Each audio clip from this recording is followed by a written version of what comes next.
गुरु नमः।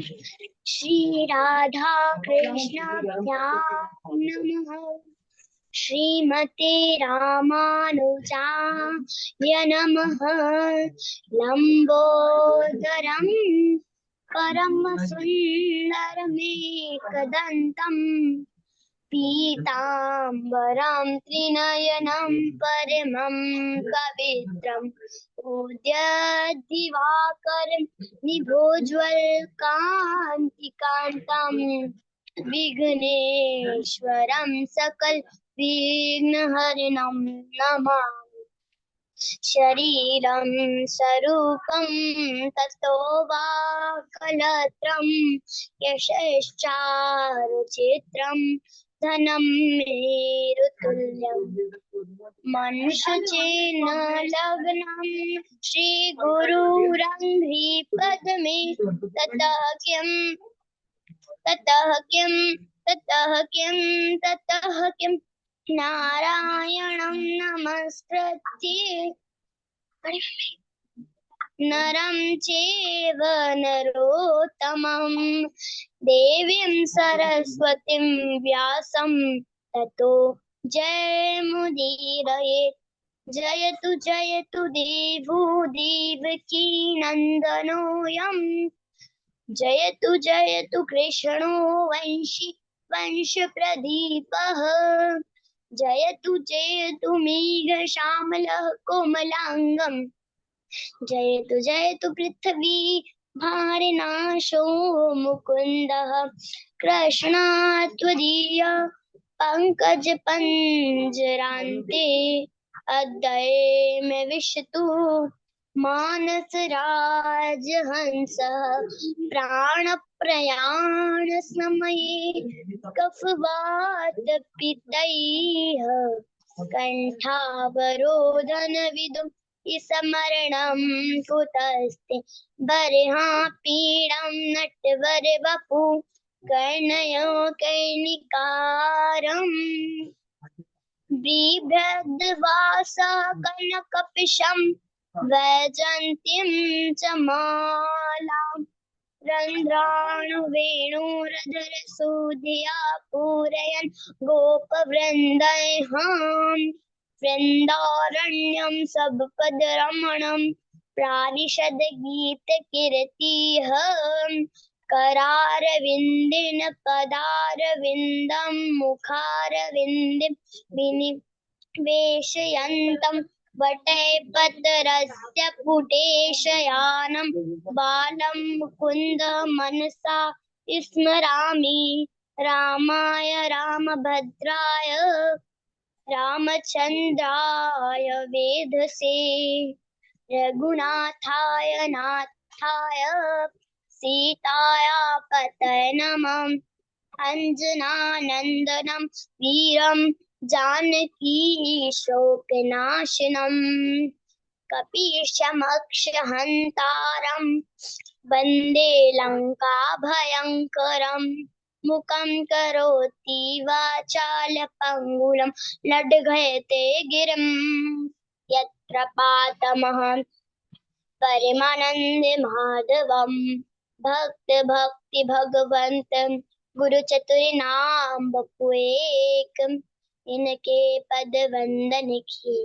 नासत विघ्न अनेक नमामि भक्त वत्सल्यं कृपालुशील कोमलं भजामि ते पदाम्बुजं अकामिना सुधामदम् अनंत कोटि ब्रह्मांड नायक चित्त कल्याण गुणगण निदान सर्वेश्वर सर्वाधिपति अकारण करुणा वर्णालय अकारण करुणा कारक सकल जन कल्याण शाखारक परात्पर ब्रह्म अनंत कोटि कदर्प दर्प दलन पटिया निर्गुण निराकार सगुण साकार जगदेक बंधु करुणेक सिंधु सच्चिदानंद धर्म घन परमात्मा श्री एवं श्री राधा रानी के युगल चरणों अविंदों में दास का बारंबार प्रणाम। समूह उपस्थित भागवत भक्त अनुरागी सज्जनों भक्तिमय मात्र शक्ति सिया राम मैं सब जग जानी करहूं प्रणाम जोर जुग पाने। यदि कांशाद विभेषे त्वं तरहि गाम गोकुलम मया। यदि आपको कंस से भय है तो आप मुझे मैया यशोदा के पास गोकुल में छोड़ दो और अपनी कन्या को अपने साथ ले आइए। ऐसा कह भगवान श्री कृष्ण को शिशोधार्य सिर में धारण किया तो सारे बंधन खुल गए और द्वारपाल सो गए। वर्षा के कारण यमुना का जल वर्षा के कारण यमुना का जल बढ़ा हुआ था। जैसे यमुना ने भगवान श्री कृष्ण के चरण कमलों को स्पर्श किया, जैसे समुद्र ने भगवान श्री राम को मार्ग दे दिया, उसी प्रकार वसुदेव जी को भी यमुना ने मार्ग दे दिया।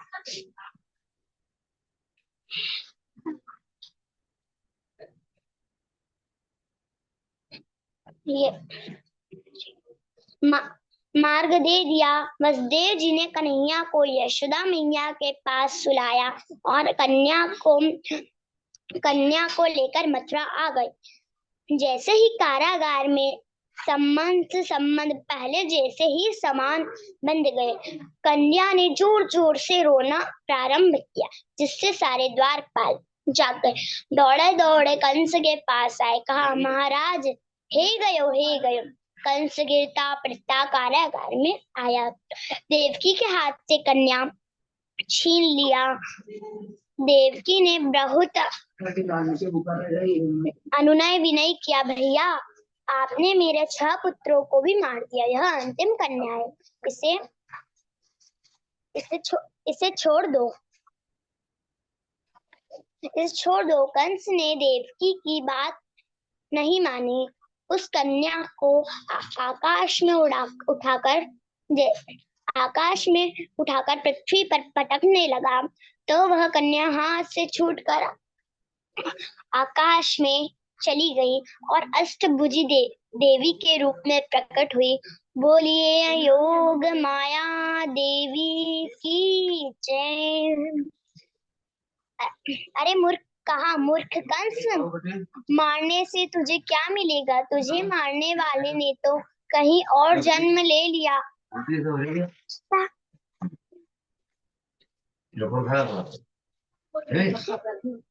मारने से तुझे क्या मिलेगा? तुझे मारने वाले ने तो कहीं और जन्म ले लिया। अब तू व्यर्थ में निरपराध बालकों की हत्या मत कर। नंद गोपः जाता यशोदा गर्भ संभवा ततस्तो नाशिष्यामि विंध्याचल निवासिनी। ऐसा आदेश देव कन्या विंध्याचल पर्वत में चली आई और विंध्यवासिनी देवी के रूप में विख्यात हुई। बोलिए विंध्यवासिनी मैया की जय। कंस ने जब योग माया की बात सुनी तो पश्चाताप करने लगा। अहो भगिन्यो भामया वाम बत पाप मना पुरुषादिवात पत्यम बहवो हिंसता खला।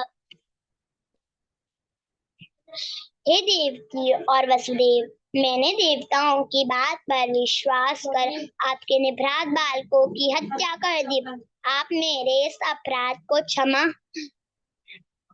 क्षमा कीजिए। देवकी और वसुदेव ने कंस को क्षमा कर दिया। रात्रि में कंस आज से 10 दिन के जो बालक हैं उन सबको मार डाल।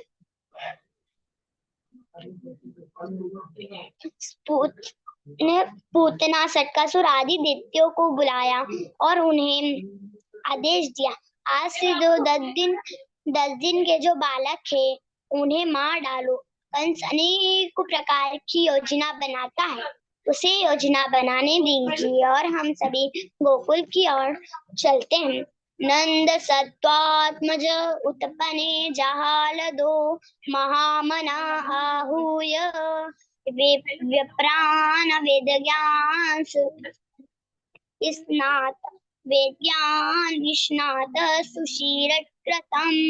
नंद बाबा की चतुर्थी अवस्था आ गई और उनकी कोई संतान नहीं हुई, तो उन्होंने ब्रजवासी ब्राह्मणों से अनुष्ठान कराया। ब्रजवासी ब्राह्मण दिन में अनुष्ठान करते, रात्रि में भाग खा रबड़ी छानते और भगवान से प्रार्थना करते कि प्रभु नंद बाबा को एक प्यारो सो लाला दे दो।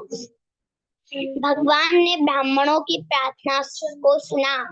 जब यशोदा मैया गर्भवती थी तो नंद बाबा उनकी सेवा के लिए उनकी बहन सुनंदा बुआ को ले निकट आया। सुनंदा लालो दे दो। भगवान ब्राह्मणों से प्रार्थना करते सुना। जब यशोदा मैया गर्भवती थी, नंद बाबा उनकी सेवा के लिए अपनी बहन सुनंदा को ले आए। जब प्रसव का समय निकट आया, नंद बाबा यमुना के किनारे बैठकर जप करने लगे।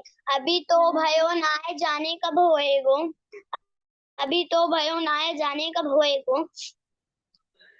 इसी समय सुनंदा बुआ की आंख खुली और उन्होंने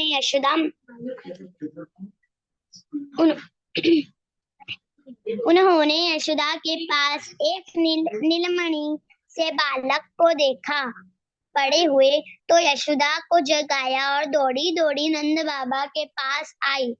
कहा, बाबा हे गयो। बाबा ने कहा भयो। सुनंदा बुआ ने कहा, ऐसे ना बताऊंगी, पहले 9 लखा को हार लूंगी। बाबा ने कहा, दियो। सुनंदा ने कहा, बाबा लाला भयो।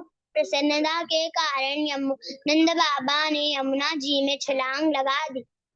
सुनंदा बुआ ने थाली पीट पीट कर सारे ब्रजवासियों को जगा दिया। नंद बाबा ने ब्राह्मणों से शिष्ट वाचन कराया, जात कर्म संस्कार करवाया और ब्राह्मणों को 2 लाख गाय देने का संकल्प किया। सभी ब्रजवासी गोपियां सज कर आते नंद बाबा के प्रांगण में आई। वहां दिव्यानंद उत्सव होने लगा। गोपियां सज कर आती और कन्हैया को आशीर्वाद देती। चिरम पाहित बालिके, यशोदा तेरे लाल चिरंजीवी होवे। जब से कन्हैया का जन्म ब्रज में हुआ, ब्रज सब प्रकार के रिद्धि सिद्धियों से युक्त हो गया। ब्रज की भूमि माता लक्ष्मी की क्रीड़ा स्थली बन गई। एक संत कहते हैं, जब कन्हैया का जन्म हुआ तो उन्होंने नंद बाबा इतने प्रसन्न हो गए कि वे अपने भवन के चारों द्वार खोल दिए और खजाना लुटाने लगे। पूर्व द्वार वाले चांदी लूटकर जा रहे थे तो सोना लिए हुए पश्चिम द्वार वाले मिले। उन्होंने कहा, तुम यह क्या चांदी ले जा रहे हो? पश्चिम द्वार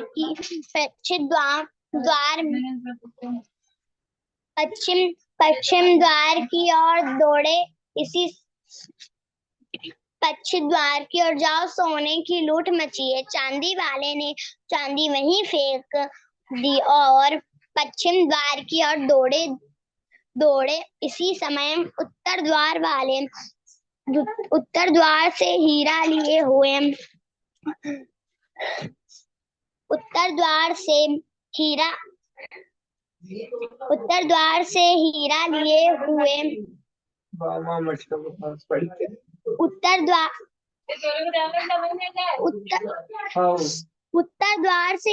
लिए हुए स्वर्ण वालों को मिले।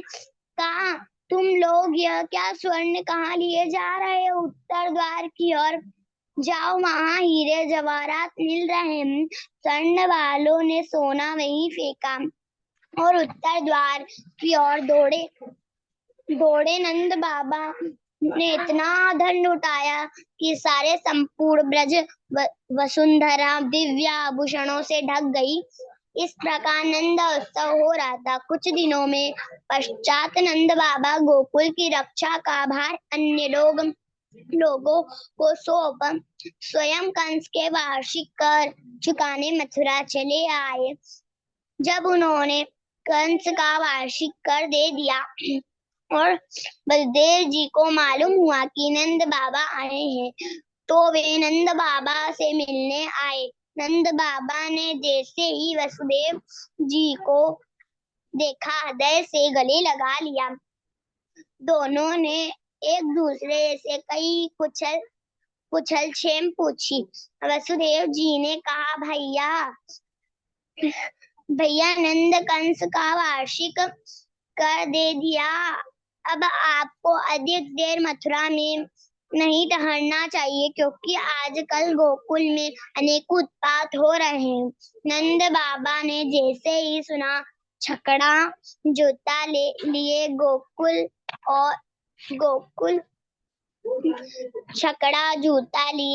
गोकुल की यात्रा की।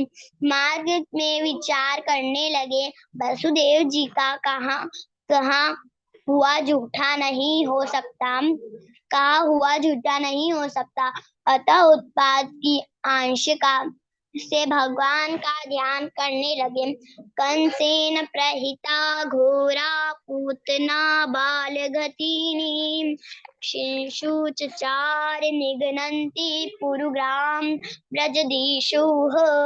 यहाँ कंस की भेजी हुई पूतना नाम की राक्षसी जो छोटे छोटे बालकों को मारती हुई नगर गांव में घूम रही थी। आकाश मार्ग से गोकुल में उसने नंद उत्सव होते हुए देखा। माया से सुंदर स्त्री का रूप धारण कर वहां पहुंच गई। वह इतनी सुंदर थी कि ब्रजवासियों ने उसे देखा तो समझा कि साक्षात लक्ष्मी कन्हैया का दर्शन करने आई है। किसी ने भी उसे रोका नहीं। पूतना पालने में पड़े हुए कन्हैया को गोद में उठा लिया। कन्हैया ने जैसे ही पूतना को देखा, अपने दोनों नेत्र बंद कर लिए। नेत्र क्यों बंद किए, इस विषय में विद्वानों ने अनेकों मत दिए। एक विद्वान कहता है, पूतना ने माया से सुंदर स्त्री का रूप धारण कर रखा था। कन्हैया के सामने माया टिकती नहीं। उन्होंने सोचा, यदि मैंने नेत्र खोल दिए तो इसका राक्षसी रूप प्रकट हो जाएगा, जिसे देखकर मैया डर जाएंगी। इसलिए प्रभु ने नेत्र बंद कर लिए। अथवा कन्हैया ने सोचा, मेरी प्राप्ति बिना किसी साधन के नहीं हो सकती। इसने इस जन्म में तो नहीं, लेकिन पूर्व जन्म में जरूर कोई साधन किए होंगे। उसे देखने के लिए कन्हैया ने नेत्र बंद कर लिया। एक विद्वान कहते हैं, कन्हैया ने सोचा, गोकुल में माखन मिश्री खाने आया था, परंतु यहाँ तो छठवें दिन ही विष पीने का अवसर आ गया। विष पीने का अभ्यास मेरा नहीं, भगवान भोले बाबा का है। इसलिए भगवान शंकर का ध्यान करने लगे। करने के लिए नेत्र बंद कर लिए कि प्रभु आप आइए और विष पी लीजिए, फिर बाद में बचा हुआ दूध मैं पी लूंगा। किसी ने कहा, भगवान विराट के दाया नेत्र सूर्य और बाया नेत्र चांद मानो सूर्य चंद्र